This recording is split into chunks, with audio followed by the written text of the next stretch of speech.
been a while since we've actually seen a very heartwarming chapter of Doctor Stone. I mean, they haven't been remarkable, but they haven't really been bad. But this one, oh man, it really hits you here. It shows a different side of Tsukasa, a side that also explains a lot of his behavior, and even foreshadowed way back when he was actually introduced. This is the Dr. Stone chapter 78, and I am the Angry Anime Fan to Despair reviewer. Either way, in this one, as Senku throws the paper plane and causes the explosion, immediately everyone just freezes as the science team gathers more of the paper planes, while Senku also congratulates the endurance team for hang on as long as they have. While Ashigiru again tries to pull a lie, suddenly Ukyo is revealed to be alive and well. I don't really know how. Last time we saw him, he seemed to have blood coming out of his stomach, but maybe Senku managed to temporarily give him aid. I mean, we didn't see that, but it's Senku, so who knows. Either way, he managed to wrap some of the paper with it on his arrows, saying to the thugs that if they don't think the papers can reach them, at least the arrows can. With this, the gang give up. The most scariest scene, though, is as the fires burns on the tree. Hyuga takes off his mask, finally revealing the complete of his face, and just says how utterly magnificent. Again, Hyuga is the only one I do not trust yet. I mean, granted, Tsukasa can also be a little dark there, but at least we can read Tsukasa and his behavior. Hyuga, on the other hand, has shown many times that he may be actually the real evil. And the fact that he says how utterly magnificent about the flames from an explosion could mean many things. It could very well mean that he is just that impressed with Senku inventing it, or it could really show what really drives him, carnage and everything else. Because it hasn't yet been told what his past is.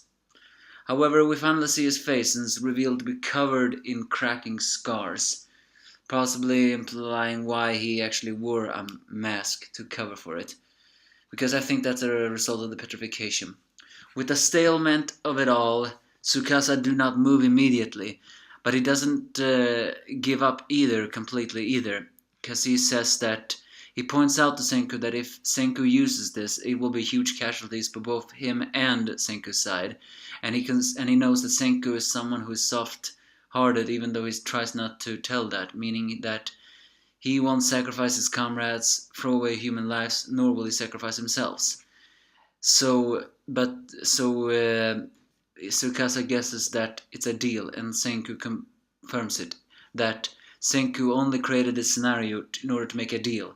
He knew he couldn't make a deal with Tsukasa when he is on his rampage mode, but by temporarily creating a stalemate where neither side can win, he knows Tsukasa will listen.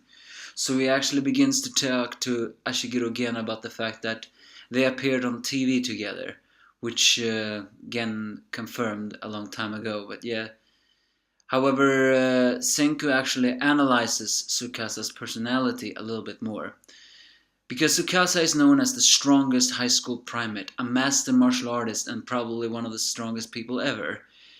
And he could get anything he ever wanted. He appeared on television, he appeared on, well, anything else. He got money, he got many fangirls, and yet he decided to purge those he considered dirty and vested interest. That had dirty invested interests, similar to someone who have seen corruption a lot. And he pushed forward these ideas on and he pushed forward on the basis of the ideals, integrity and ideals. That's how he was. He is to his own ideals. But he still threw himself into sparring matches, made TV appearances, and made bottles of cash. And he said that there was no one important to him because he had tons of followers and fans.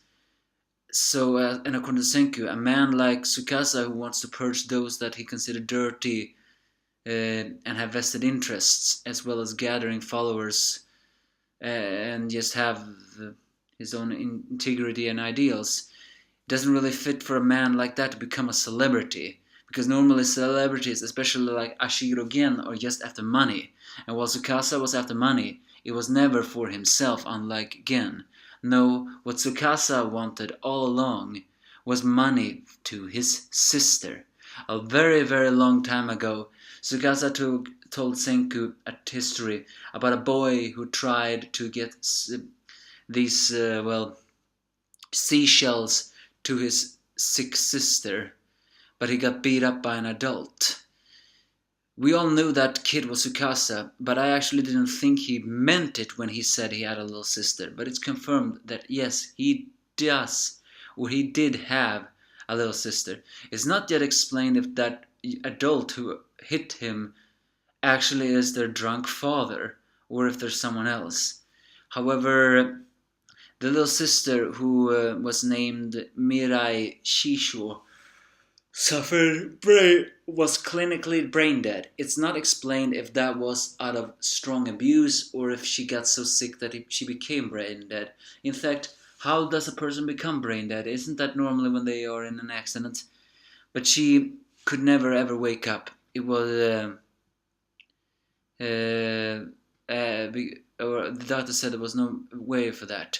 So a young Tsukasa, bloodied and probably after having been beaten up by a lot of people, decided there and there to become strong. And that's why he devoted himself to martial arts and became the strongest high school primate. He couldn't bear, even if his sister could never make a recovery, he also couldn't bear to take her off the machines because he loved his little sister that much. So he became a martial artist and gained money, all for the sake of having the money to allow Mirai to still be on that vending machine. So Senku put some drops on a petrified bird and explains that we may be able to cure her with the power of our restorations on the petrification. And for the first time, the strongest high school primate has a face of complete shock. Well, he had face shock before, but this time it's a face of shock that maybe he realized it too. And this is the deal Senku wanted all along.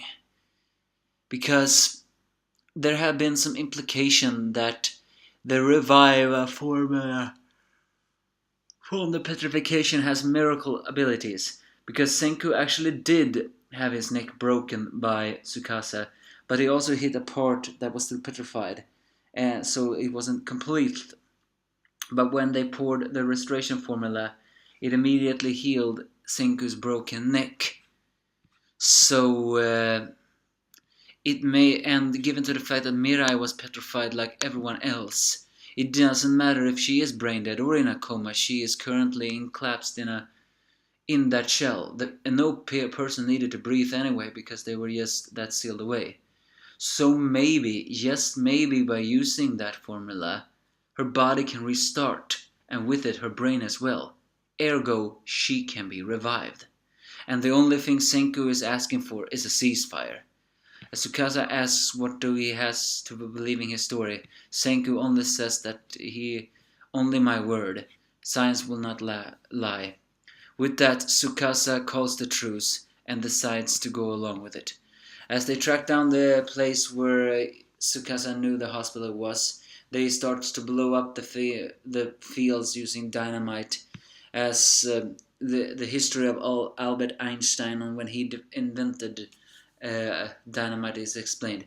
Because it's never actually explained, though, if he wanted to use it for combat or for construction. Well, either if he wanted it for construction, it was clear though that a lot of people would want the opposite.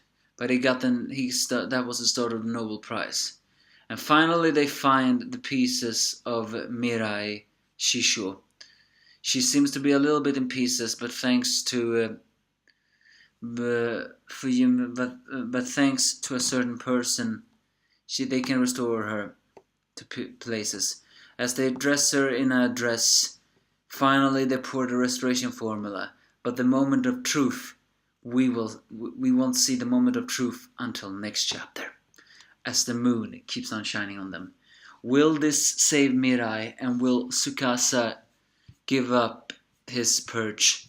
Who knows, but I have to say this this review got longer than it had to be, but the chapter really hit me here in the heart. This show that, I mean, I haven't really approved of Tsukasas rampage, so to speak. But it wasn't necessarily a complete bad guy, but a lot of his behavior made sense now. He hates adults because they couldn't save his sister. He hates adults because they did everything to keep him from his sister. And he hates adults because in the end he had to dive into the celebrity world and the world of greedy money making only to protect his sister. He never cared for anything else.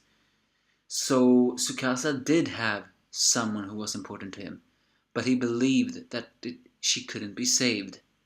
But maybe, yes maybe, Senku can. So give me your thoughts if you have any.